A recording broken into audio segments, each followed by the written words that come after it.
அன்புள்ளங்களே, மாதா தொலைக்காட்சி நேயர்களே, நற்செய்தி மலர்கள் என்கின்ற இந்த நிகழ்ச்சிக்கு உங்கள் அனைவரையும் அன்போடு வரவேற்கிறோம். உங்கள் அனைவருக்கும் எங்களுடைய வணக்கங்களும் வாழ்த்துக்களும்.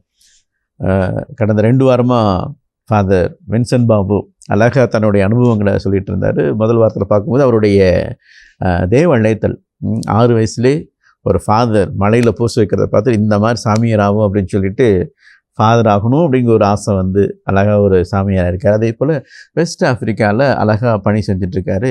கடந்த வாரத்தில் பேசும்போது நிறைய காரியங்கள் சொன்னார். குறிப்பாக அவங்களுடைய கல்ச்சரை பற்றி அழகாக சொன்னார். கல்ச்சர், அவங்களோட மொழி, அந்த மொழியே ஒரு ஆசீர்வாதம் நிறைந்த மொழி, அவங்க கலாச்சாரத்தை வெளிப்படுத்துகிற மொழியாக சொல்லிகிட்டு இருந்தார். அதில் விஷ் பண்ணும்போது நல்லா இருக்கீங்களா அப்படின்னு கேட்குறதே 3 வகையை கேட்பாங்க அப்படின்னு சொன்னது. அதே போல் தண்ணி கொடுத்து வரவேற்று அந்த ஒரே தண்ணியில் எல்லாரும் பகிர்ந்து குடிக்கிறது. அதே போல் அழகாக சொன்னார், மற்றவங்களை கிண்டல் பண்ணிகிட்டே இருப்பாங்க, ஒரு விளையாடிட்டே இருப்பாங்க, அந்த மக்களுக்குள்ளே எந்த விதமான சண்டையும் வராது அப்படின்ட்டு அழகாக சொல்லிட்டு இருந்தார். அதே போல் அவர் ஒரு கோயில் கட்டினதா சொல்லிட்டு இருக்கிறாரு. கிட்டத்தட்ட 13 வருஷமாக அந்த கோயில் கட்டிகிட்டு இருக்கிறாரு. ரொம்ப சுவாரஸ்யமான காரியங்கள் போன வாரம் பார்த்தோம். வாங்க இந்த வாரம் இன்னும் அதிகமாக அவர்கிட்ட இருந்த அனுபவங்களை கேட்டு தெரிந்து கொள்வோம். ஃபாதர், போன வாரம் நிறைய சொன்னீங்க. கடைசியாக சொன்ன வார்த்தையில் அழகாக சொல்லும்போது கேட்டிகிசம், அதே போல் மேரேஜ் பற்றி பேசிகிட்டு இருந்தோம், அந்த திருமணங்கள் பற்றி. அந்த திருமணங்கள் பற்றி கொஞ்சம் சொல்லுங்கள் ஃபாதர். அங்கே அவங்க கலாச்சாரத்தில் நிச்சயம் பண்ணுறதே திருமணம். அவங்களுக்கு நிச்சயம் பண்ணிட்டாங்கன்னா குடும்பமெல்லாம் ஒன்றா சேர்ந்து ஒரு பையன் வந்து இந்த பிள்ளைகிட்ட வாழறன்னு முடிவு பண்ணிட்டான்னா அந்த பிள்ளையோட குடும்பத்தை கூட்டிகிட்டு போய் அப்பா வீட்டில் ப்ரெசென்ட் பண்ணுவாங்க. அதான் ப்ரெசன்டேஷன். பெண் குடும்பத்தை அது நம்மளோட கல்ச்சரில் இருக்கிற மாதிரி அதே மாதிரி தான் பெண்களுக்கு அங்கே போய் இங்கே வந்து அப்பா அம்மா டிசைட் பண்ணுவாங்க. டிசைட் பண்ணிவிட்டு பார்ப்பாங்க. இவங்க எப்படின்னா வந்துட்டு பையன் வந்து பையனோ பிள்ளையோ அவங்க ஒன்றா இந்த பையன் கூட வாழலாம், இல்லை இந்த பிள்ளை கூட வாழலான்னாக்க அப்போ பையன் வந்து பிள்ளை வீட்டில் வந்து பையனோட வீட்டுக்கு வந்து சொல்லணும். ஓகே ஓகே அவங்க வந்து சரி, பையன் வீட்டு வந்து பிள்ளை வீட்டுக்கு போய் சொல்லணும். அதான் மாப்பிள்ளை வந்து பொண்ணு வீட்டு பார்க்க போகிற மாதிரி, நம்ம பெண் பார்க்க போகிறோம் அப்படிங்கிற மாதிரி பொண்ணு வீட்டுக்கு போய் சொல்லுவோம். இது மாதிரி சொல்லிட்டு பெண்ணை வந்து குடும்பத்திற்கு காட்டுது. பெண்ணை தான் வந்து குடும்பத்துக்கு காட்டுறாங்க, பெண் குடும்பத்தை காட்டுறாங்க ஃபர்ஸ்ட். Okay okay presentation. பெண்ணை வந்து குடும்பத்துக்கு காட்டுறாங்க, பெண் குடும்பத்தை குடும்பத்துக்கு காட்டுறாங்க. அதுக்கப்புறம் அந்த குடும்பம் ஒத்துக்குச்சுனாக்க அவங்க பார்க்குறாங்க, ஒத்துக்குச்சுனாக்க அதுக்கப்புறம் கல்யாணம். திருமணம். அது வந்து விஷ் பண்ணோம். எனக்கு இங்கே டோட் மாதிரி, அங்கே டோட்டில் பெரிய விஷயம் இல்லை, பாக்கு கொடுத்தா போதும். லோக்கலாக ஒரு பாக்கு இருக்குது, அந்த பாக்கு ஒரு துரட்டி கொடுப்பா அப்படின்னா போதும், அவ்வளோதான். அது கொடுத்து அதுதான் வந்து எக்ஸ்சேஞ்சிங். ஓகே, அது டவுரி மாதிரி. பெருசாக நம்ம மாதிரி தங்கமெல்லாம் இல்லை இங்கே. தங்கம் இவ்வளோ 1000லாம் ஒன்றும் இல்லை. மீறி போனால் 2 ஆடு 3 ஆடுன்னு கேட்பாங்க. ஆடு கொடுத்துட்டு கல்யாணம் போகிறதுலாம் இல்லை. கல்யாணம்லாம் கோயில் சர்ச் கல்யாணம் தான். அதுதான் இது வந்து சமூக இந்த கலாச்சாரத்தில் இருக்க கல்யாணம். ரொம்ப சரிங்க. இப்போ இதுதான் முன்னே இருந்தது. இப்போது நிச்சயம் பண்ணுறது நம்ம இங்கே தடுக்கிறதில்ல, அது மாதிரி அதை நம்ம தடுக்கிறதில்ல. ஆனால் அது வந்து கல்யாணமே தான். அது சமூக கல்யாணம் பண்ணிட்டாங்கனாக்கா அது மாற மாட்டாங்க. அதனால நாங்கள் வந்து அது வெரிஃபை டிசைடட், அவ்வளோதான் அந்த மாதிரி. ஆனால் இப்போ வந்துட்டு மக்கள் விழிப்பாக இருக்காங்க. திருச்சபைக்குள்ள வந்ததுக்கப்புறம் கோயிலில் முதல்ல கல்யாணம் பண்ணணும் அப்படின்னு வராங்க. அதுக்கப்புறம் அப்பா அம்மாக்கிட்டையும் சொல்கிறாங்க, அப்பா அம்மாட்ட சொல்லிட்டு கோயிலையும் கல்யாணம் பண்ணுறாங்க. சிலர் வந்து அங்கேயும் கல்யாணம் பண்ணிட்டு இங்கே வந்து கோயிலில் கல்யாணம் பண்ணுறாங்க. நல்லா இருக்குது. அப்போ அதுக்கெல்லாம் படிக்கிறதெல்லாம் இருக்குது. ஆமாம், கல்யாணம் அது ப்ரிப்பேர் பண்ணுறதுக்கு வந்து 8 சப்ஜெக்ட் வச்சுருக்குறோம். எல்லாம் இங்கே பாஸ்டல் சென்டர்ஸ் இருக்கு இல்லைங்களா, அதே மாதிரி ஒரு பங்குலேயுமே வந்துட்டு திருமணம் ஆனவங்க ஒரு 10 வருஷம் 15 வருஷத்துக்கு மேலே இருந்தவங்க அவங்கள நம்ம ஃபார்ம் பண்ணி அவங்க வந்து ஒரு தீம் எடுப்பாங்க, கிளாஸஸ் எடுப்பாங்க. சாக்ரமெண்ட் ஆஸ்பெக்ட் வந்து நாங்கள் எடுப்போம். Okay okay okay. அதே போல் இப்போ நீங்கள் வந்து சொல்லிட்டு இருந்தீங்க, போன வாரத்தில் சொல்லிட்டு இருக்கும்போது கடைசியாக ஈஸ்டர் டைமில் வந்து கிட்டத்தட்ட 600 ஞானஸ்தானம் கொடுப்பீங்க அப்படின்ட்டு. அதுக்கெல்லாம் ப்ரிப்பேர் பண்ணுவீங்களா எப்படி? ஆமாம் ஆமாம், அது கேட்டிசம், அடல்ட் கேட்டிசம் இருக்குது. முதல்ல 4 வருஷம் படிச்சுட்டு தான், இப்போ தான் 3 வருஷமாக குறைச்சிருக்காங்க. ஞானஸ்தானத்துக்குங்களா? ஆமாம், அடல்ட் கன்வர்ஷனுக்கே. கன்வர்ஷனுக்கு 4 வருஷம் கேட்டிசம் வரணும். அவங்க வந்து வருவாங்க. அவங்க ஓகே 4 வருஷம் வருவாங்க. வாரத்துக்கு 2 நாள் வரணும். ஒவ்வொரு நாள் 2 மணி நேரம் இருக்கணும். அப்போ அவங்களுக்கு எல்லாம் சொல்லிக் கொடுப்பேன். ஆமாம், இன்னொன்று வந்து நிறைய பேர் படிக்காதவங்கனால அவங்க ஜெபங்கள் கூட கற்றுக் கொடுப்போம் வாய்மொழியாக. ஓகே, அந்த மாதிரி. அதனால தான் டைம் எடுக்குது. It takes time. அவ்வளோ ஒரு 3 வருஷம் கற்றுக்கிட்ட பிறகு தான் ஈஸ்டர் நைட்டில் பெரிய செலிப்ரேஷன் இருக்கும். பிஷப் கூட வர முடியாது, எங்களை டெலிகேட் பண்ணிவிடுவார். ப்ரீஸ்ட்டுங்களை டெலிகேட் பண்ணி கன்ஃபர்மேஷன் நாங்கள் கொடுப்போம். ஞானஸ்நானம், புது நன்மை, உறுதி பூசல். உறுதி பூசல் 3 திருவருஷம் அந்த டைம் ஆமா, கொடுக்குற night மாதிரி. கொடுத்துருவோம். பெந்தகோஸ்டில் வந்து நம்ம இங்கே சம்மர் வெக்கேஷனில் குழந்தைங்க படிக்குது இல்லைங்களா, 1 மாதம். ம். ஆனால் அங்கே அப்படி கிடையாது. ஏற்கனவே ஞானஸ்நானம் வாங்கியிருந்தா 3 வருஷம் படித்தாதான் புது நன்மை. ஓகே. அதுக்கப்புறம் இன்னும் 2 வருஷம் படித்தாதான் உறுதி பூசல். 5 வருஷம் ஓ, படிக்கணும். 3 வருஷத்து புது நன்மைக்காக படிக்கணும். ஆமாம், அப்புறம் உறுதி புஸ்தலுக்கும் நீ 2 2 வருஷம். வருஷம் படிக்கணும். ஓ, ஆனால் வராங்க, அவ்வளோ ஆர்வம் வராங்க. எங்கள் பங்கில் மாத்திரமே ஒவ்வொரு வருஷமும் பெந்தகோஸ்தே நாளில் குழந்தைங்க சாக்ரமெண்ட் வந்துட்டு 2600 மேலே போகும் எண்ணிக்கை. அத்தனை பேர் உறுதி புஸ்தல் ஆமா. வாங்குவாங்க. ஓ, கோயிலுக்குள்ள அவங்க தான் இருப்பாங்க. நீங்கள் ஃபோட்டோஸ் பார்க்கலாம். ஓ, சரிங்க. கோயிலுக்குள்ள அவங்க மாத்திரம் தான் இருப்பாங்க.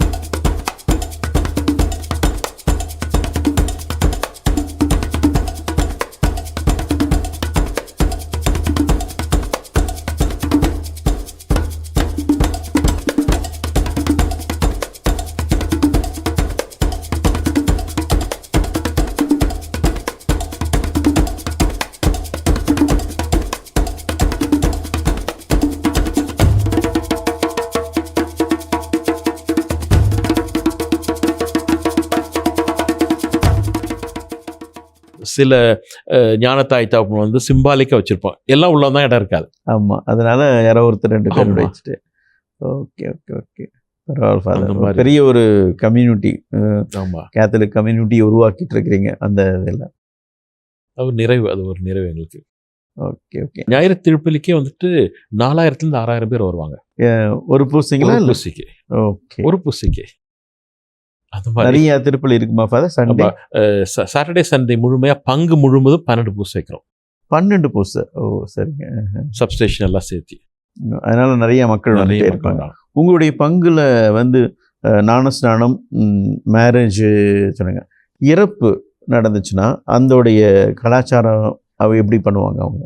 இறப்பு அவங்க வந்துட்டு நம்மள மாதிரி தான், புதைக்கிறது தான். ஆனால் ஆலயத்தில் கொண்டாடுவோம்.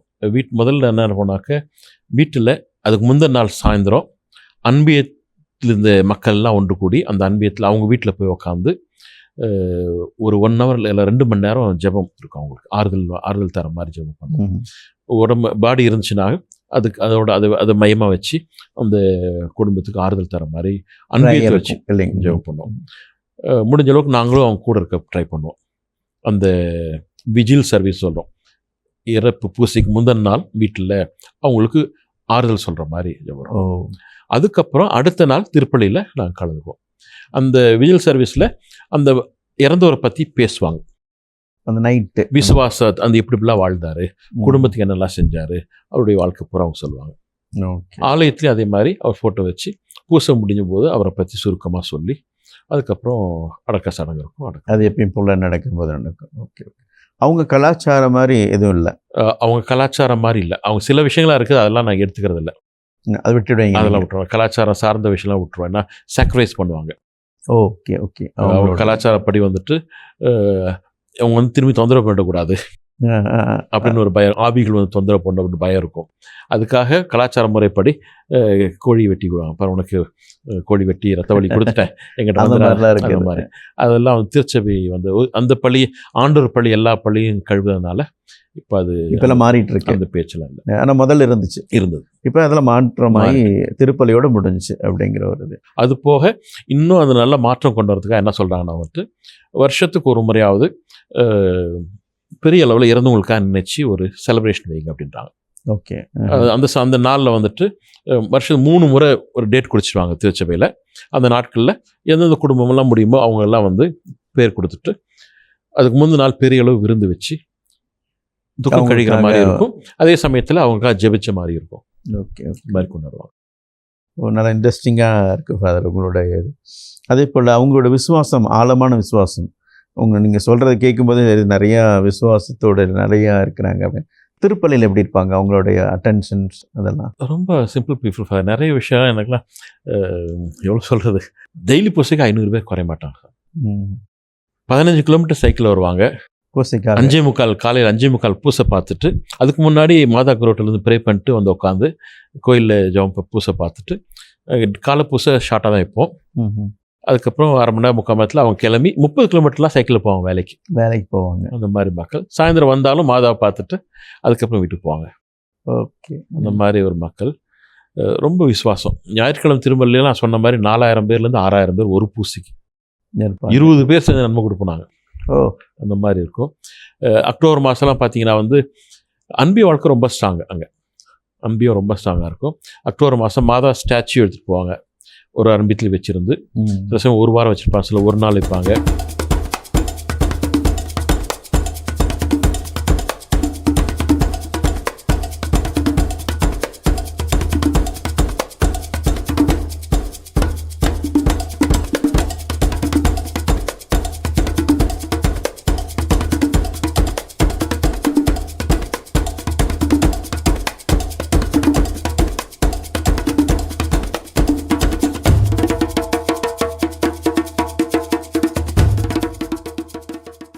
அந்த பக்கத்து அன்பியந்தைய ஒன்றா சேர்ந்து இரவு ஜெயிப்பாங்க. என்ன காணிக்கை கொடுக்க முடியும் கொடுத்து அதெல்லாம் நாங்கள் வந்து மைனர் செமினரியில் ஒகேஷனுக்காக, இறை அழித்தலுக்காக அதை பயன்படுத்துவீங்க. அவங்க வந்து காஞ்ச இலை, கீரைலாம் இங்கே வந்து இங்கே வந்து வாட்டினா கொட்டிடுவோம். அங்கே அப்படி கிடையாது. 3 மாதம் தான் மழை இல்லைங்களா, அதனால் எல்லாத்தையுமே சன்லைட்டில் ப்ரிசர்வ் பண்ணுவாங்க.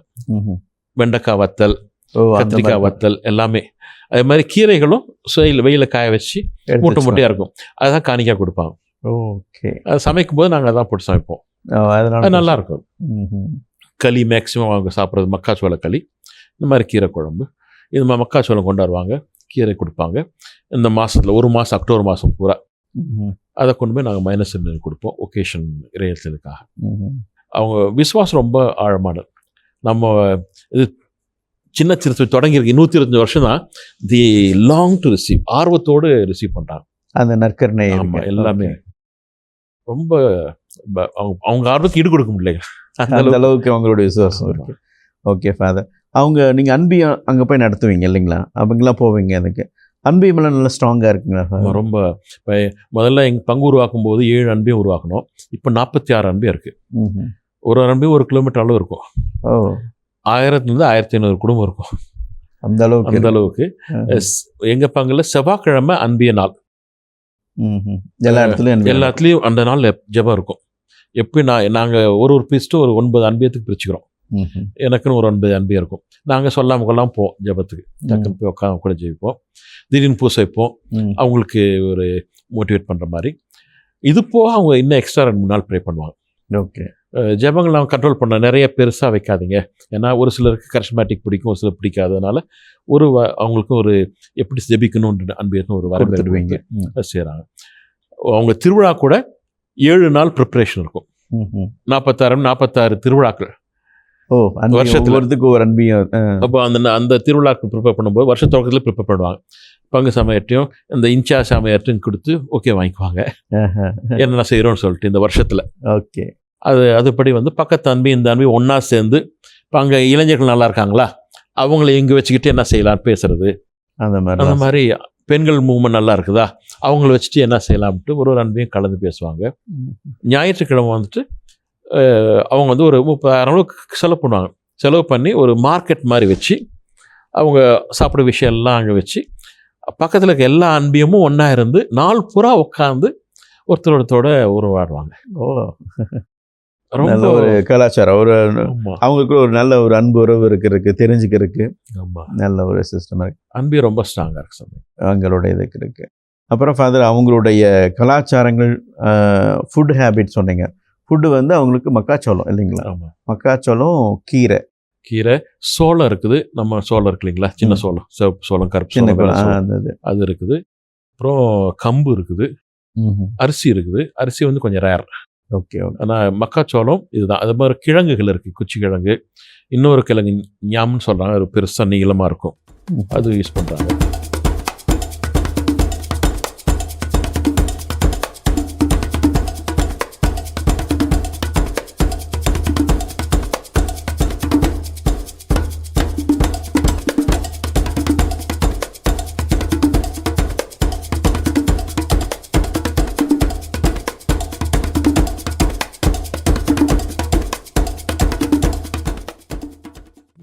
உங்களுக்குலாம் ஒத்துக்குச்சு போன உடனே?